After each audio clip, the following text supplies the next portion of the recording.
नमस्कार दोस्तों, कैसे हो सब लोग। आप मैं केडी चारण आप सभी मित्रों का, सभी दोस्तों का हार्दिक अभिनंदन करता हूं एजुकेशन हब के इस ऑनलाइन प्लेटफॉर्म पे। दोस्तों, आप लोगों का ये स्नेह और ये प्यार मिलता रहे, इसी आशा के साथ मैं आज के वीडियो की शुरुआत करने जा रहा हूं।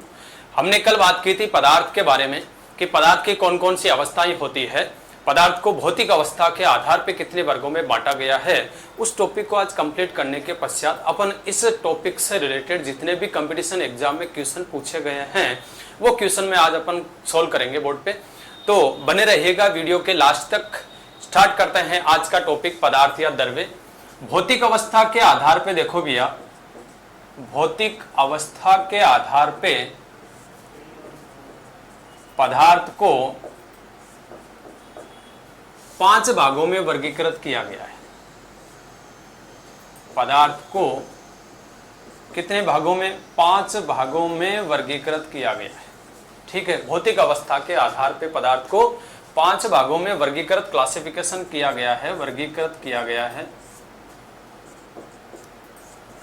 अपन बात करते हैं इसमें से भौतिक अवस्था के आधार पे हमने कल ठोस, द्रव्य और गैस की बात कर ली थी। आज हमको बात करनी है प्लाज्मा क्या होती है। एक लास्ट स्टेज थी BEC, बोस आइंस्टीन कंडेंसेशन के बारे में अपने को बात करनी है। इससे पहले मैं आपको एक टॉपिक समझाने वाला हूं कि अवस्था परिवर्तन क्या होता है। अवस्था परिवर्तन, देखिए दोस्तों, हमने कल बात की थी ठोस पदार्थ की, ठोस पदार्थ। दूसरी बात की थी हमने द्रव पदार्थ की, और थर्ड बात की थी हमने गैसीय पदार्थ की। ये पदार्थ की मुख्यतः 3 अवस्थाएं होती है, यानी भौतिक अवस्था के आधार पे पदार्थों के मध्य अंतरा आणविक बल लगता है। उस बल के आधार पे पदार्थ की कितनी अवस्थाएं वर्गीकृत की गई है? 3 मुख्यतः, जिसमें ठोस थे, जिसमें अंतरा आणविक बल अत्यधिक था, ज्यादा था। आपस में कण बहुत ही एक आकर्षण बल के द्वारा आपस में जुड़े हुए थे। और दूसरा बात की थी हमने कि इनका आकार तथा आयतन दोनों ही क्या होते हैं? निश्चित होते हैं। आयतन और आकार दोनों निश्चित होते हैं, इसी कारण इनका घनत्व भी क्या होता है? निश्चित होता है। किनका? ठोस पदार्थों का। ठीक बात है। द्रव पदार्थ की बात की थी, ठोस की अपेक्षा अणुओं के मध्य दूरी क्या होती है? ज्यादा होती है। अंतराणविक बल भी ठोस की अपेक्षा क्या लगता है? कम लगता है। आकार इसका अनिश्चित होता है, लेकिन आयतन द्रव पदार्थों का क्या होता है? निश्चित होता है। थर्ड, गैसीय पदार्थों के अंदर अंतराणविक बल का मान सबसे कम होता है। ठीक बात है। तथा आकार और आयतन दोनों ही क्या होते हैं? अनिश्चित होते हैं। तो ये अवस्थाएं एक दूसरे में कन्वर्ट होती हो सकती है। तो इनकी अवस्था परिवर्तन कैसे होती है, ये चीजें अपने को समझनी है। देखो मित्रों, बात करें अपन, यदि ये द्रव्य कोई पदार्थ है, ठीक है, द्रव्य पदार्थ लिख दिया, इधर लिख दिया अपन ने ठोस पदार्थ,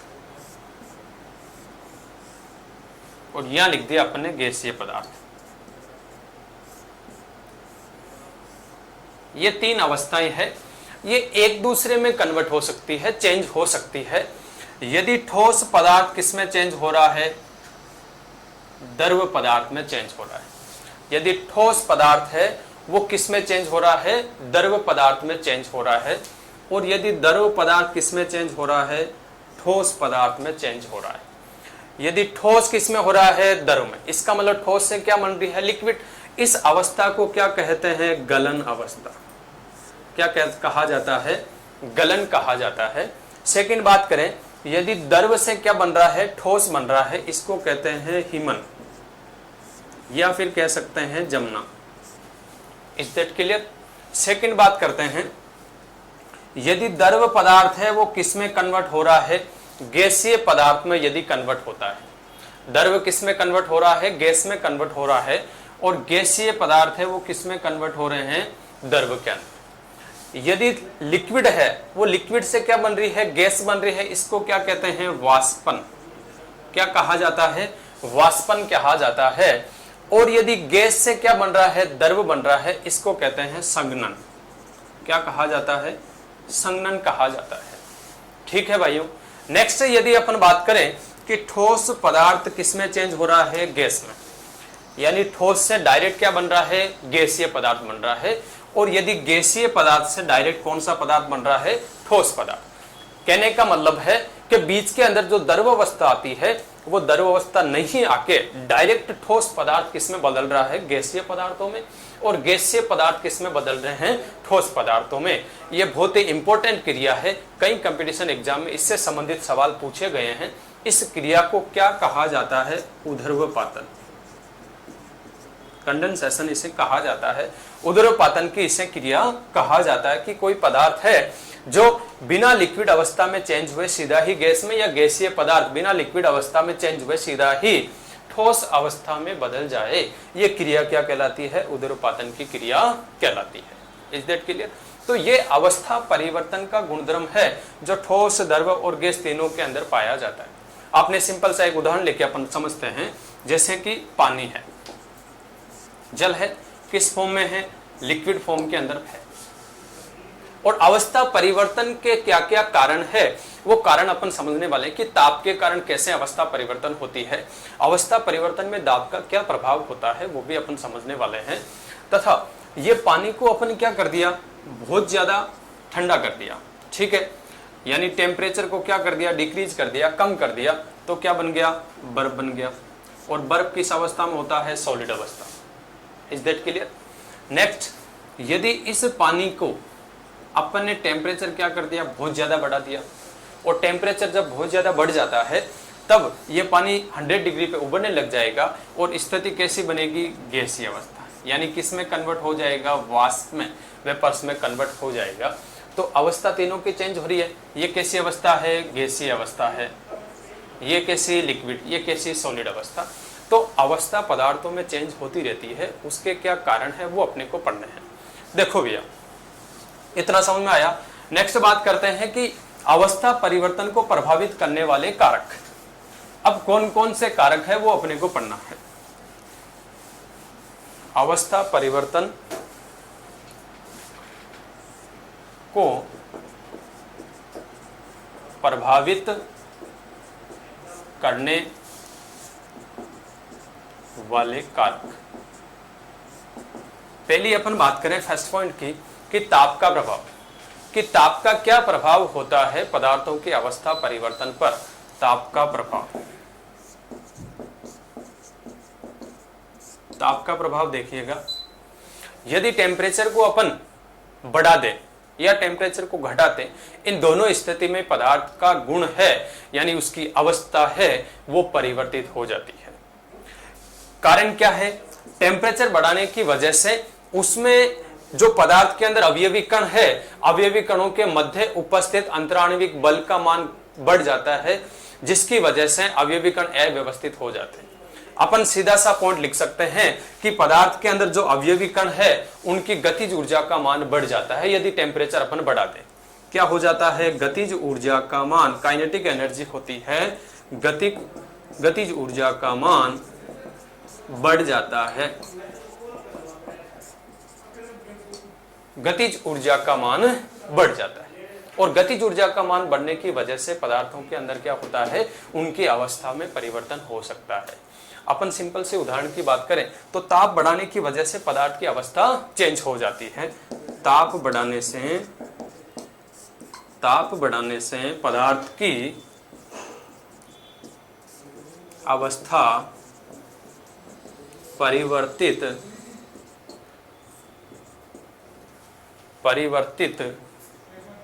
हो जाती है। अपन उदाहरण की बात करते हैं, जैसे कि अभी मैंने बताया पानी है, यदि टेम्परेचर को क्या कर दिया, हमने बढ़ा दिया, ताप दिया इसको, और ताप देने की वजह से ये क्या बन गई, वाष्प बन गई, यानी गैस में ये कन्वर्ट हो गया वेपर्स में। किस अवस्था में आ गया, गैसीय अवस्था में आ गया। इसका मतलब क्या है, ताप बढ़ाने से पदार्थ की अवस्था में क्या होता है, परिवर्तन हो जाता है।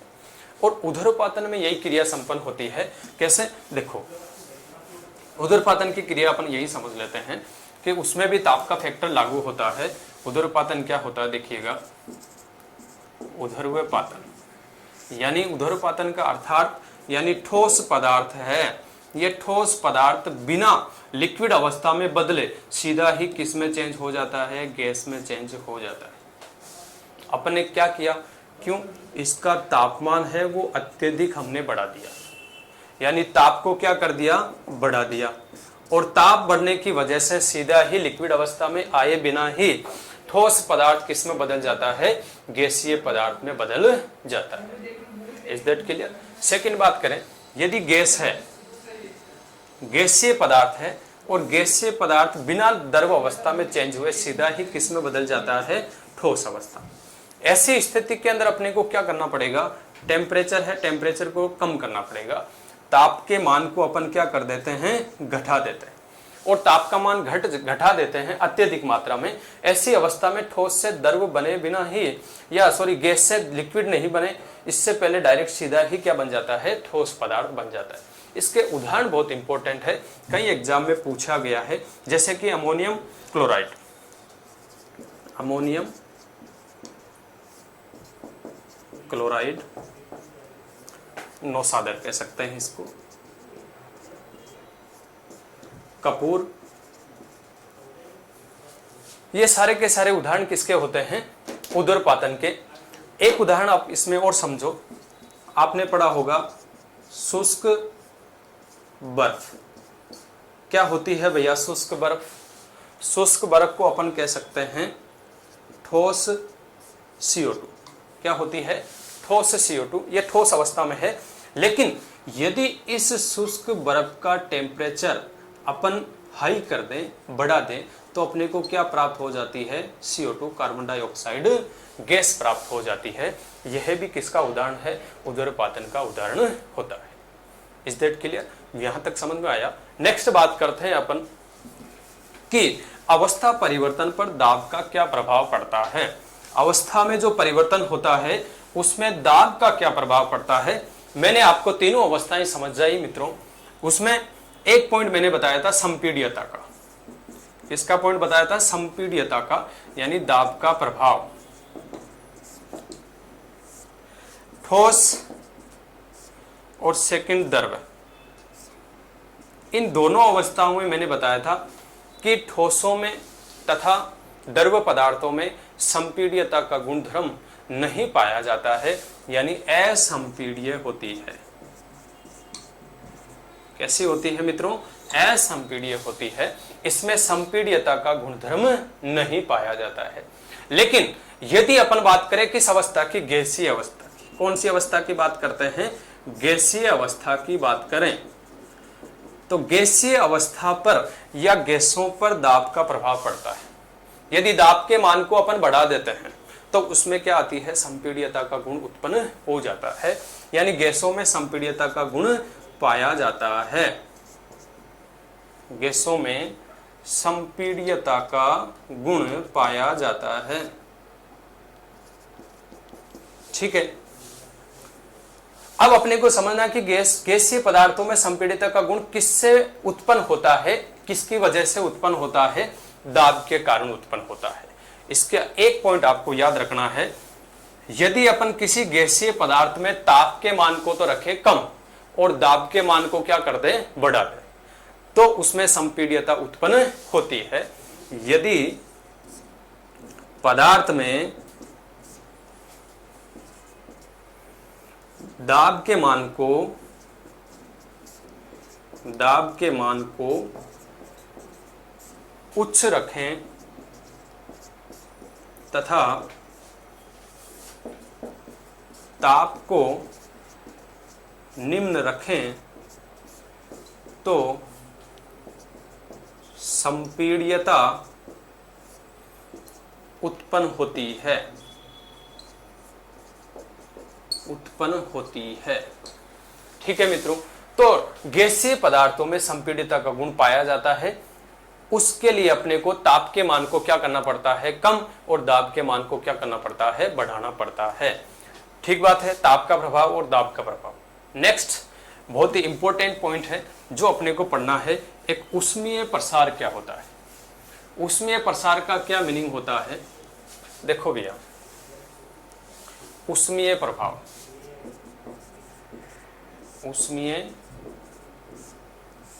प्रभाव या कह सकते हैं प्रसार। बिल्कुल सिंपल है। आपको याद रखना है किसी भी वस्तु या किसी भी पदार्थ का अपन टेम्परेचर बढ़ाते हैं तो उसका आयतन क्या हो जाता है, बढ़ जाता है, और आयतन बढ़ना ही क्या कहलाता है, उसका ऊष्मीय प्रसार कहलाता है। जैसे ये पदार्थ है, पदार्थ का अपन ने क्या कर दिया, ताप बढ़ा दिया। ताप बढ़ाने से क्या हो सकता है, इसके अंदर आयतन का मान बढ़ जाता है। Is that clear? और ये आयतन का मान जो बढ़ रहा है और यही मान क्या कहलाता है, ऊष्मीय प्रसार कहलाता है। क्या कहलाता है, ऊष्मीय प्रसार कहलाता है। ठीक है मित्रों, ये लेकिन अपने को समझना किस पे है कि ऊष्मीय प्रसार सभी पदार्थों के अंदर पाया जाता है, यानी ताप बढ़ाने से उसका आयतन क्या हो जाता है, बढ़ जाता है। लेकिन जल का असंगत प्रसार अपने को समझना है। बहुत इंपॉर्टेंट सवाल बनते हैं उसमें से, जल का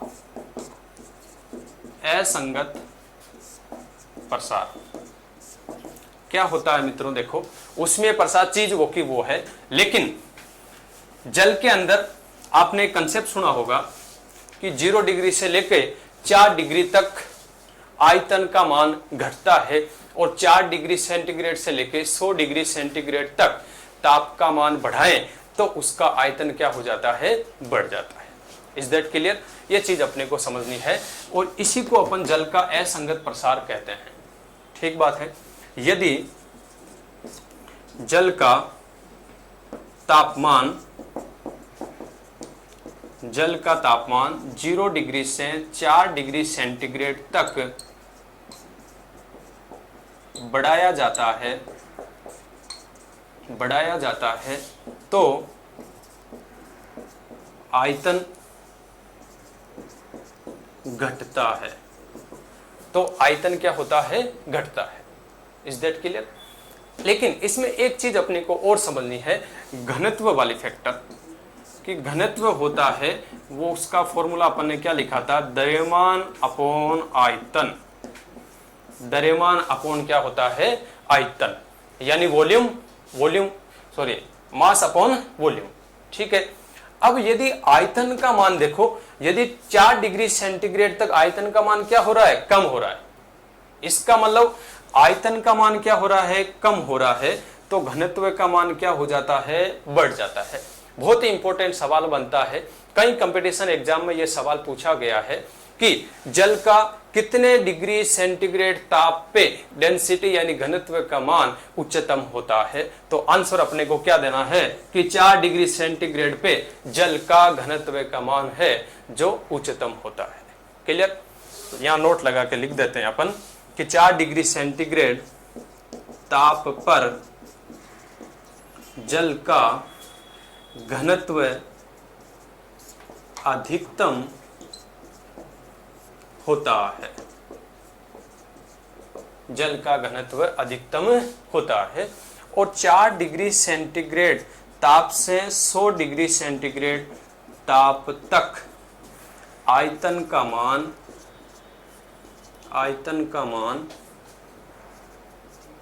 बढ़ जाता है। आयतन का मान बढ़ जाता है।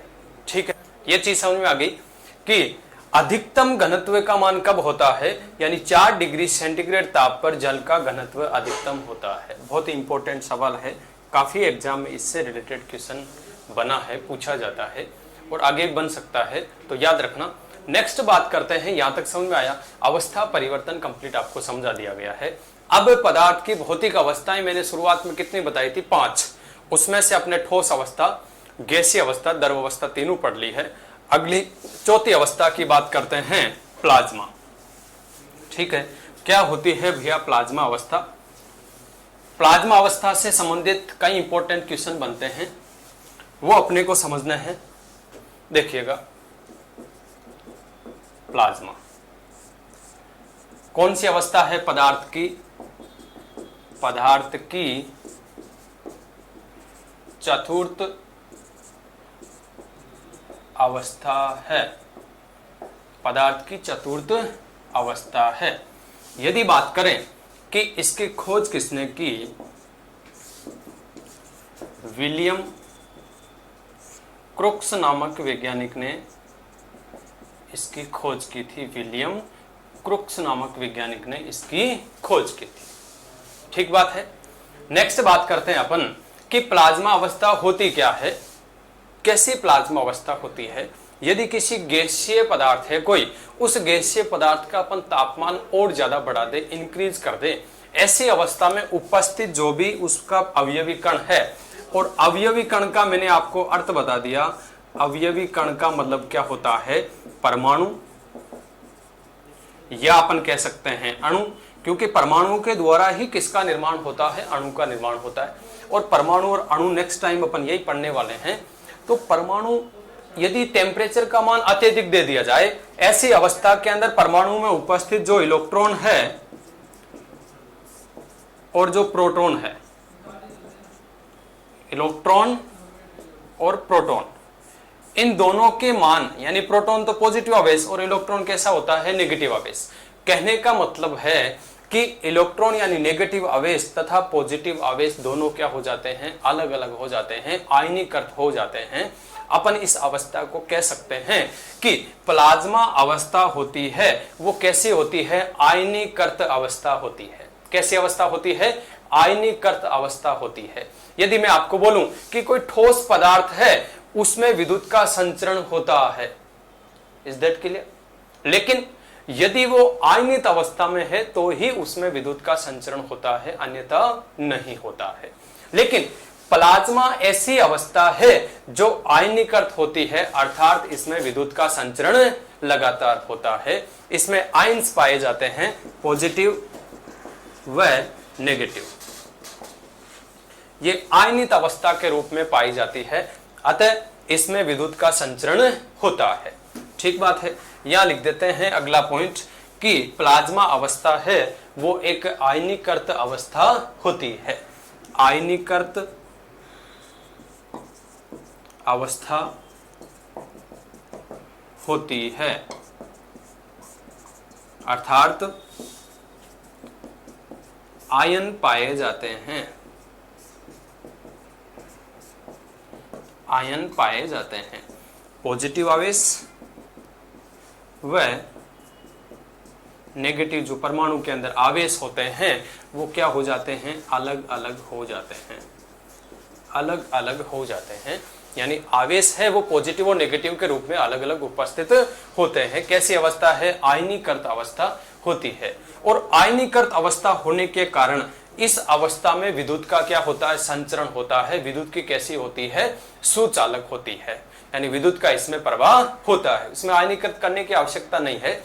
यदि आपसे पूछे कोई क्वेश्चन कि NaCl है, NaCl है, ये किस अवस्था में है, शुष्क अवस्था में है, केवल सॉलिड फॉर्म में है, शुष्क है, ड्राई है। इसका मतलब इसमें आयन नहीं बन पा रहे हैं, और जिसमें आयन नहीं बनते हैं उसमें विद्युत का संचरण नहीं होता है। लेकिन यदि ये किस अवस्था में है, आर्द्र अवस्था में है, Na+ आवेश व Cl- आवेश दोनों आयनीकृत हो गए, इसमें विद्युत का प्रवाह होता है।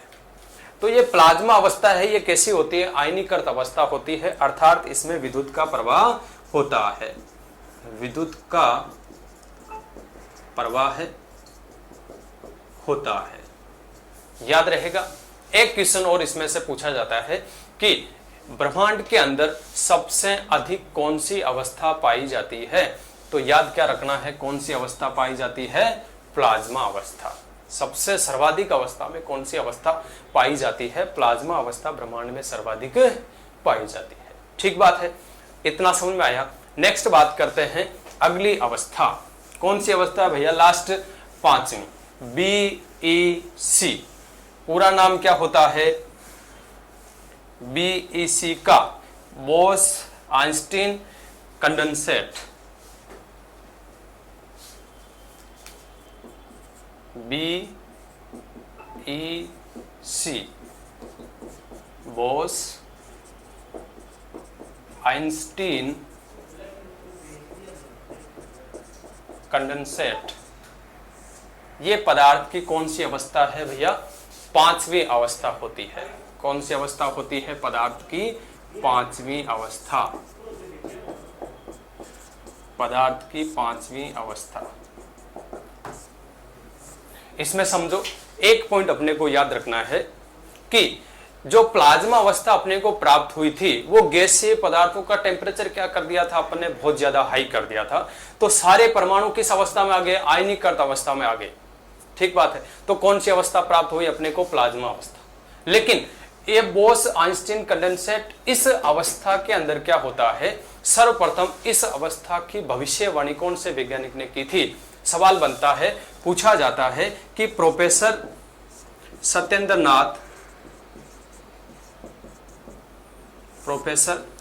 नाथ बोस ने इस अवस्था की भविष्यवाणी की थी, क्योंकि इनको पता था कि यदि टेम्परेचर को अपन बढ़ा रहे हैं, ऐसी अवस्था में नई अवस्था अपने को प्राप्त हुई प्लाज्मा, तो यदि टेम्परेचर को, गैसीय अवस्था वाले टेम्परेचर को अपन बहुत ज्यादा डिक्रीज कर दे, कम कर दे, तो एक नई अवस्था प्राप्त होगी। और वो अवस्था कौन से निकल के आई अपने पास, BEC। जो इन्होंने जो घोषणा की थी, भविष्यवाणी की थी, इस भविष्यवाणी की सहमति यानी सहयोग देने वाला वैज्ञानिक कौन था, सहयोग देने वाला वैज्ञानिक कौन था, आइंस्टीन। आइंस्टीन ने बोला कि बिल्कुल संभव हो सकता है यदि किसी गैसीय पदार्थ का अपन टेम्परेचर क्या कर दे, बहुत ज्यादा लो कर दे। कितना करना है, परम शून्य ताप तक। परम शून्य ताप या परम ताप इसको कह सकते हैं। और परम ताप कितना होता है, 0 केल्विन। कितना होता है, 0 केल्विन। ओके नहीं है, 0 केल्विन है। यह अपन कह सकते हैं कि ये ताप कितना होना चाहिए, 0 केल्विन का मतलब कितना हो गया, 273.15 डिग्री सेंटीग्रेड। यदि किसी गैसीय पदार्थ का तापमान अपन कितना कर दें, माइनस में 273 डिग्री सेंटीग्रेड या 273.15 डिग्री सेंटीग्रेड यदि ताप को अपन कम कर दें, तो एक नई अवस्था निकल के आती है। और वो नई अवस्था कौन सी होती है भैया, BEC। गैस को ठंडा करने पर एक अवस्था प्राप्त होती है, एक अवस्था प्राप्त होती है जिसे अपन क्या कहते हैं, BEC कहते हैं। याद रहेगा। तो ये पांचों अवस्थाएं हैं। और सत्येंद्र नाथ बोस ने यह घोषणा कब कर दी थी, 1921 में। और अंततः इसकी खोज कब हुई थी, 2001 में। इससे एक अलग सी प्रावस्था प्राप्त हुई थी, BEC, Bose Einstein condensate. Is that clear. तो यहां होती है पदार्थ की पांचों भौतिक अवस्थाएं कंप्लीट। उम्मीद करता हूं आपको ये सभी की सभी अवस्थाएं समझ में आई होगी। बहुत ही थ्योरेटिकल है, इजी मैटर है, समझ में आसानी से आया है। लेकिन इसमें से सवाल कैसा बन के आता है, वो सवाल अपन करेंगे। सोल्व कैसे बनते हैं क्वेश्चन, वो क्वेश्चन आप सोल्व करो। मैंने आपको कल के वीडियो में लास्ट में यही बताया था कि आप इस टॉपिक को कंप्लीट पढ़ के आना, ताकि वो क्वेश्चन आप अटेंड कर सको। तो बात करते हैं कि इससे रिलेटेड जो कंपटीशन एग्जाम में सवाल बने हुए हैं, वही सवाल मैं लेके आया हूं। मैंने कोई खुद ने वो सवाल नहीं बनाए हैं, तो बहुत ही इंपॉर्टेंट सवाल है, आप ध्यान से उनको सोल्व कीजिएगा। देखो क्वेश्चन नंबर फर्स्ट। तो पांचों अवस्थाएं हमने कंप्लीट कर ली है। तो पांच अवस्थाएं कौन कौन सी थी, पहली ठोस अवस्था, दूसरी द्रव अवस्था, और तीसरी कौन सी, गैसीय अवस्था, और चौथी अवस्था हमने प्लाज्मा पढ़ी, और पांचवी अवस्था कौन सी, BEC। तो ये पांचों अवस्थाएं हमने कंप्लीट कर ली। तथा पदार्थ को रासायनिक संगठन के आधार पे कितने वर्गों में बांटा, उसकी भी अपन ने डिटेल में बात कर ली थी। Is that clear. सवाल की अपन शुरुआत करते हैं कि पहला सवाल देखो आपकी स्क्रीन पे लिखा हुआ है कि पदार्थ का अभिलक्षण है। पदार्थ का अभिलक्षण बताओ। देखे भैया, पदार्थ का क्या अभिलक्षण होता है। मैंने पदार्थ के गुणधर्म आपको बताए थे, क्या क्या गुणधर्म बताए थे वो आपको याद करना है। मैंने बताया था पदार्थ का क्या होता है, आयतन होता है। स्क्रीन पे दिया हुआ है, आयतन होता है। पहला पॉइंट दिया हुआ है द्रव्यमान। द्रव्यमान होता है, प्रत्येक वस्तु का द्रव्यमान होता है, ये बताया था मैंने। और जो धरातल पे अपना स्थान घेरती है वही तो क्या कहलाता है, पदार्थ कहलाता है। और जिसका द्रव्यमान और आयतन दोनों ही निश्चित है, उसका घनत्व भी क्या होता है, फिक्स होता है। Is that clear? तो पदार्थ का घनत्व भी होता है। इसका मतलब इसका आंसर क्या हो जाएगा, सभी। ये तीनों गुण है वो किसके पाए जाते हैं, पदार्थ के तीनों गुण है वो दिए हुए हैं, यानी सभी इसका आंसर होगा। ठीक है, नेक्स्ट क्वेश्चन की बात करते हैं। देखो, पदार्थ की सबसे छोटी इकाई, मैंने नोट लगा कि आपको लिखवाया भी था, बोर्ड पे लिखा था, आपने सुना होगा कि पदार्थ की सबसे छोटी इकाई स्मॉल यूनिट ऑफ मैटर क्या होती है, यानी atom is the small unit of matter. परमाणु है वो सबसे छोटी इकाई होती है। क्या होती है भैया, परमाणु सबसे छोटी इकाई होती है। सबको पता होगा, ऑप्शन में पहला दिया हुआ है अणु, और अणु तो किससे मिलकर बने होते हैं, परमाणुओं के द्वारा ही मिलकर बने होते हैं। यौगिक है, यौगिक अणुओं के द्वारा या तत्वों के निश्चित अनुपात के द्वारा किसका निर्माण होता है, यौगिक का निर्माण होता है। थर्ड, फोर्थ ऑप्शन आपके दिया हुआ है आयतन। लेकिन सबसे छोटी इकाई की यदि बात करें तो सबसे छोटी इकाई क्या होती है, परमाणु। आया समझ में यहां तक? नेक्स्ट क्वेश्चन नंबर थर्ड, देखो, पदार्थ की चतुर्थ अवस्था होती है। अभी हमने पढ़ा, बहुत ही सिंपल सवाल है, पदार्थ की चतुर्थ अवस्था होती है। मैंने आपको बताया था कि पदार्थ की वो अंतर आणविक बल होता है, इंट्रामोलिकुलर फोर्स, उसके आधार पे पदार्थ को मुख्यतः तीन वर्गों के अंदर कौन कौन से, ठोस अवस्था, दूसरी द्रव अवस्था, और तीसरी कौन सी है, गैसीय अवस्था। चौथी अवस्था, यदि गैसीय परमाणुओं का टेम्परेचर अपन बहुत ज्यादा बढ़ा देते हैं तो परमाणु के अंदर जो अवयवी कण होते हैं, यानी उस कंपाउंड में जो अवयवी कण होते हैं वो आयनीकृत हो जाते हैं और नई अवस्था निकल के आती है। वो नई अवस्था कौन सी होती है, प्लाज्मा। कौन सी अवस्था होती है, प्लाज्मा अवस्था। तो चतुर्थ अवस्था कौन सी होती है भैया, प्लाज्मा अवस्था होती है। आया समझ में यहां तक? नेक्स्ट अगले क्वेश्चन की यदि बात करें, देखो आप लोग स्क्रीन पे क्वेश्चन को पढ़ो, क्या लिखा हुआ है कि द्रव पदार्थ का घनत्व गर्म करने पर, द्रव पदार्थ का घनत्व गर्म करने पर, बहुत ही इंपॉर्टेंट सवाल है। चारों ऑप्शन को पढ़ो आप लोग, क्या दिया हुआ है उसके आधार पर अपने को आंसर देना है।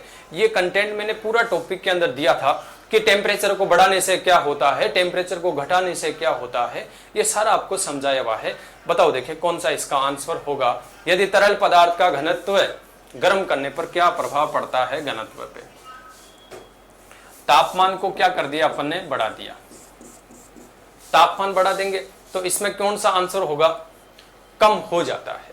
क्या हो जाता है, घनत्व का मान कम हो जाता है। मैंने बताया था आपको कि तरल पदार्थों के लिए 0 डिग्री सेंटीग्रेड ताप से 4 डिग्री सेंटीग्रेड ताप तक यदि टेम्परेचर को बढ़ाया जाए तो घनत्व का मान क्या होता है, बढ़ता है।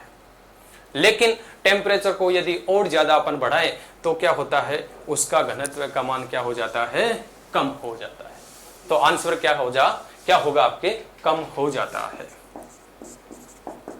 कम हो जाता है। यदि ताप को बढ़ाएंगे, टेम्परेचर इंक्रीज करेंगे तो घनत्व कम हो जाता है।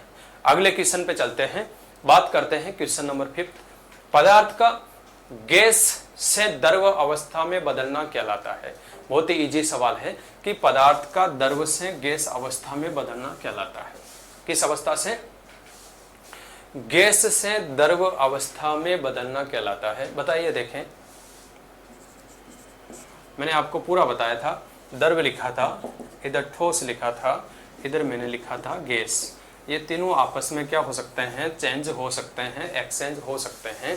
क्वेश्चन में आपको पूछा है कि पदार्थ का गैस से द्रव अवस्था में बदलना, गैस से किस में बदल रहा है, द्रव अवस्था में बदल रहा है, तो क्या कहलाएगा, संघनन कहलाता है। क्या कहलाता है, संघनन कहलाता है। Is that clear? बाकी सारा मैटर आपको मैंने समझा दिया है पहले ही। नेक्स्ट बात करते हैं अगले क्वेश्चन पे। उम्मीद करूंगा दोस्तों ये क्वेश्चन आपको अच्छे से समझ में आ रहे होंगे, आप सोल्व कर रहे हो, बहुत अच्छी बात है, आपने टॉपिक अच्छे से कवर किया है। नेक्स्ट क्वेश्चन बात करते हैं, कणों की व्यवस्था अत्यधिक क्रमित होती है। बहुत इंपॉर्टेंट सवाल है, अत्यधिक क्रमित होती है, इसका मतलब क्या है, कण क्या होते हैं, व्यवस्थित होते हैं। मैंने आपको बताया था कि पदार्थों के अंदर जो अवयवी कण होते हैं उनके मध्य इंट्रामोलिकुलर फोर्स लगता है, अंतराण्विक बल लगता है, जिसकी वजह से कण क्या होते हैं, आपस में जुड़े हुए होते हैं। तो तीनों ही अवस्थाओं के अंदर ये डिस्कस किया था हम लोगों ने। तो ठोस जो पदार्थ होते हैं, कौन से पदार्थ, ठोस पदार्थ, इन ठोस पदार्थों में जो अवयवी कण है इनके मध्य अंतराण्विक बल, अंतराण्विक बल का मान है वो क्या होता है, सर्वाधिक होता है। और अवयवी कण है वो क्रमिक रूप से किसमें होते हैं, ठोस पदार्थों में व्यवस्था होती है। और ठोस पदार्थों में कौन से ठोस पदार्थ, क्रिस्टलीय ठोस पदार्थों में अवयवी कण क्रमिक यानी नियमित रूप से व्यवस्थित होते हैं। ठीक है, बाकी द्रवों के अंदर अवयवी कण दूर दूर होते हैं ठोस की अपेक्षा, और गैस में अवयवी कण बहुत ही दूर दूर होते हैं। और प्लाज्मा में तो अवयवी कणों के आयन भी क्या होते हैं, पृथक पृथक होते हैं। तो उम्मीद करूंगा आंसर सबका सही होगा। कौन सा आंसर होगा इसमें, प्रथम FA ऑप्शन, ठोस पदार्थों में। नेक्स्ट क्वेश्चन की अपन बात करते हैं। अगला क्वेश्चन देखो आपके स्क्रीन पर दिखाया गया है। यदि यानी बर्फ की तुलना में द्रव जल अधिक सघन होता है, इसका कारण क्या होता है। बहुत ही इंपॉर्टेंट सवाल है, सोल्व करो। देखें चारों ऑप्शन पढ़ना अपने को, क्या ऑप्शन में दे रखा है उसके आधार पे अपने को सोल्व करना है क्वेश्चन। देखो भैया बहुत ही इंपॉर्टेंट सवाल है।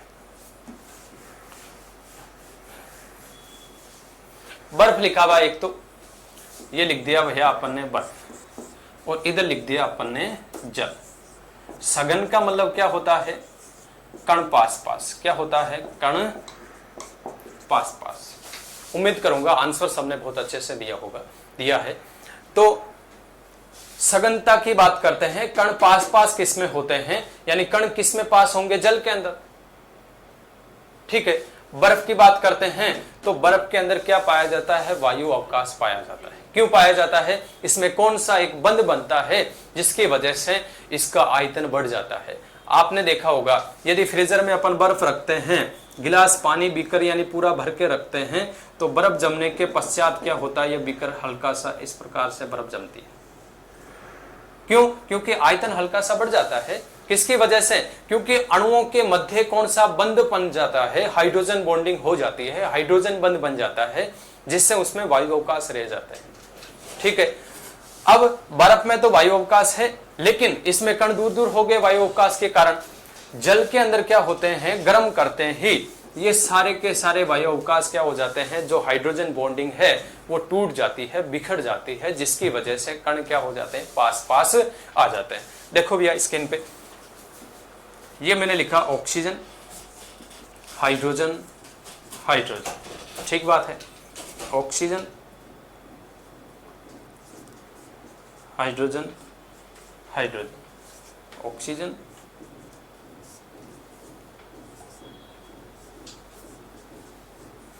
अब ये ऑक्सीजन है, इसकी इलेक्ट्रोनेगेटिविटी का मान है, देखो भैया आपने सुना होगा 3 तत्व है, ऑक्सीजन, फ्लोरीन और नाइट्रोजन। इसको क्रम से मैं लिख देता हूं, याद रखना आपको, FON, फोन। ये 3 ऐसे तत्व हैं जिनकी विद्युत ऋणता का मान क्या होता है, ज्यादा होता है, इलेक्ट्रोनेगेटिविटी का मान क्या होता है, ज्यादा, जिसके कारण अपने पास स्थित जो भी तत्व है उससे ये एक बंध का निर्माण करते हैं, आकर्षण बल का निर्माण करते हैं, जिसकी वजह से एक बंध का फॉर्मेशन होता है, और उस बंध का नाम क्या होता है, हाइड्रोजन बंध। कौन सा बंध होता है, हाइड्रोजन बंध। देखो ऑप्शन में आपके दिया हुआ है अधिक प्रस्तनाव या सरफेस टेंशन की कोई बात नहीं है। दूसरा ऑप्शन देखो, हाइड्रोजन आबंध, हाइड्रोजन बॉन्डिंग के कारण ही ये क्रिया संपन्न होती है। अब ये बंध बने हुए हैं, हाइड्रोजन बॉन्डिंग है ये हाइड्रोजन बॉन्डिंग क्या होती है, फिर टूट जाती है। यदि अपन किसी पदार्थ को वापस गर्म करते हैं, ये जो अवकाश बना था ये अवकाश क्या हो जाता है, हाइड्रोजन बॉन्डिंग टूटते ही वापस क्या हो जाते हैं, अणु पास पास आ जाते हैं। तो बर्फ की अपेक्षा जल के में सघन होते हैं कण, क्यों, क्योंकि कण क्या होते हैं, पास पास होते हैं। जल के अंदर हाइड्रोजन बॉन्डिंग नहीं पाई जाती है, ठीक है, और बर्फ बनती है तो उसमें कौन सा बंध बनता है, हाइड्रोजन, क्योंकि अवयवी कण पास पास होते हैं तो अधिक विद्युत ऋणता की वजह से एक बॉन्ड का फॉर्मेशन करते हैं, और वो कौन सा बंध बनता है, हाइड्रोजन बंध बनता है। उम्मीद है दोस्तों आपको ये क्वेश्चन अच्छे से समझ में आया होगा, बहुत ही इंपॉर्टेंट सवाल है। नेक्स्ट बात करते हैं अगले क्वेश्चन की।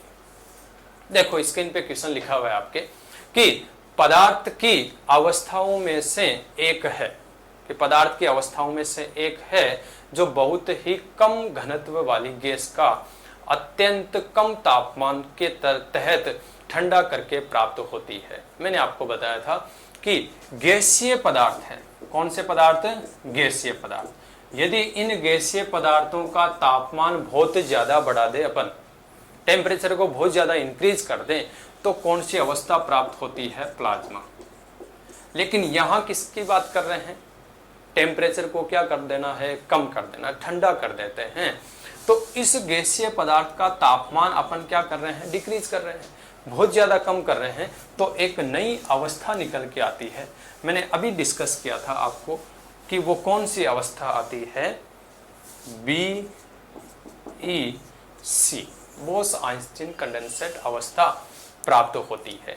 ठीक बात है, तो कौन सा ऑप्शन सही होगा इसमें, सी ऑप्शन सही होगा। ठीक है मित्रों, नेक्स्ट क्वेश्चन की बात करें, क्वेश्चन नंबर 9। क्वेश्चन लिखा हुआ है, किसी दूध में किसी पिंड का तैरना या डूबना निर्भर करता है, किसी पदार्थ में है, ये मिसप्रिंट हो गया होगा, किसी पिंड का तैरना या डूबना निर्भर करता है, किस पे निर्भर करता है, ये अपने को समझना है। देखो भैया पहला ऑप्शन दे रखा है पिंड के द्रव्यमान पे, क्योंकि इसमें केवल द्रव्यमान का फैक्टर लागू नहीं होता है, मैंने बताया था घनत्व, घनत्व का फैक्टर भी इस पे लागू होता है। सेकंड ऑप्शन देखो, केवल पिंड के द्रव्यमान व पिंड के घनत्व पर, ये भी नहीं है, केवल घनत्व नहीं, अंतर होना चाहिए घनत्व पे, पिंड व द्रव्य के घनत्व के अंतर पर, ऑप्शन नंबर सी इसका सही होगा। यदि घनत्व में अंतर है तो वस्तु उसके ऊपर तैरती है। ठीक है, नेक्स्ट बात करते हैं क्वेश्चन नंबर 10।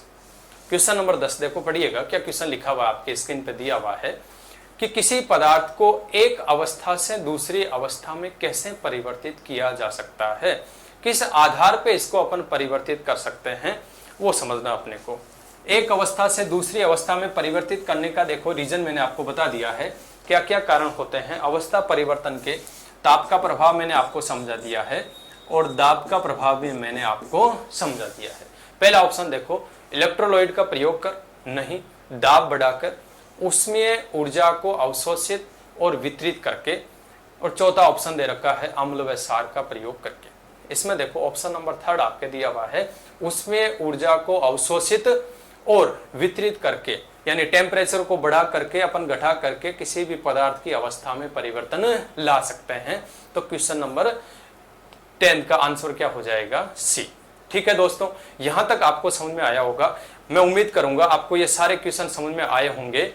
तो आज के लिए इतना ही, बाकी नेक्स्ट सेशन में अपन मिलते हैं कल की क्लास में। इससे रिलेटेड और कोई इंपॉर्टेंट क्वेश्चन होंगे तो अपन प्रैक्टिस सेट के रूप में एक दिन क्लास रखेंगे, उस पर अपन क्वेश्चन और डिस्कस करेंगे। उम्मीद करूंगा दोस्तों आपको ये वीडियो पूरा समझ में आया होगा अच्छे से। तो हमारे साथ बने रहने के लिए इस चैनल को ज़्यादा से ज़्यादा शेयर करें, लाइक करें, व नोटिफिकेशन प्राप्त करने के लिए सब्सक्राइब करें, वो बेल आइकन को दबाएं। थैंक यू सो मच, मिलते हैं नेक्स्ट वीडियो पे, तब तक जय हिंद जय भारत।